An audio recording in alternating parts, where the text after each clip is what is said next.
భారత చైతన్య యోజన పార్టీలో మొన్న జాతీయ అధ్యక్షుడు రామచంద్ర యాదవ్ గారి ఆధ్వర్యంలో నేను హైదరాబాద్లో చేరడం జరిగింది. సరే, అధికార పార్టీలో ఉన్న నేను ఎన్నో అవకాశాలు ఉన్నప్పటికీ స్వార్థం అనుకుంటే బీఆర్ఎస్లోకి పోవచ్చు,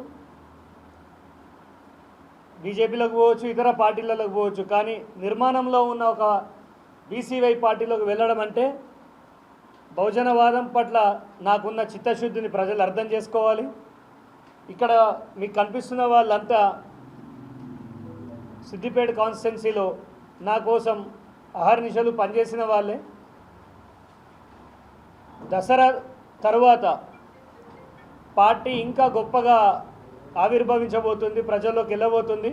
రానున్న స్థానిక సంస్థల ఎలక్షన్స్లో భారత చైతన్య యువజన పార్టీ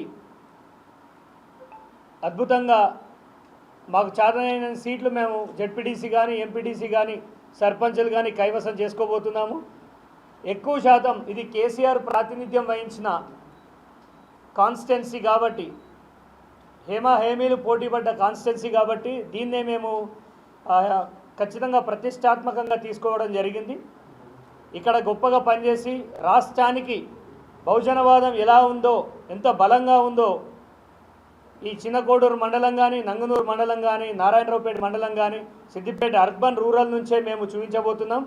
ప్రభుత్వ వ్యతిరేక ఓటు ఈసారి ఖచ్చితంగా బహుజనవాదులకే రావాలి, బహుజన పార్టీలకే రావాలి, బీసీవైకే రావాలి. ఎందుకంటే మీరు చూసినట్టయితే అధికార పార్టీ ఇవాళ రైతులను ఎంత ఇబ్బంది పెడుతుందో మనం చూస్తున్నాము. గత ప్రభుత్వం ఏం చేసిందో చూస్తున్నాము. వీళ్ళెవరికి చిత్తశుద్ధి లేదు. ప్రస్తుతం మన ఓట్లు, మన సీట్లు, మన హక్కు. బహుజనవాదులు ఖచ్చితంగా రాజ్యాధికారం చేపట్టాలంటే ఒక కమిట్మెంట్ ఉన్న పార్టీ కావాలి. అది బీసీవై పార్టీ. రామచంద్ర యాదవ్ గారు మా జాతీయ అధ్యక్షుడు నాకు ఇచ్చిన ఆదేశాల ప్రకారం ఖచ్చితంగా ఈసారి రాష్ట్ర వ్యాప్తంగా 10 నుంచి 15 సీట్లు ఖచ్చితంగా గెలుస్తామని నేను చెప్తున్నాను. ఇక మీదట ఈ జాయినింగ్స్ ఇంకా ప్రతి గ్రామంలో జరుగుతాయి.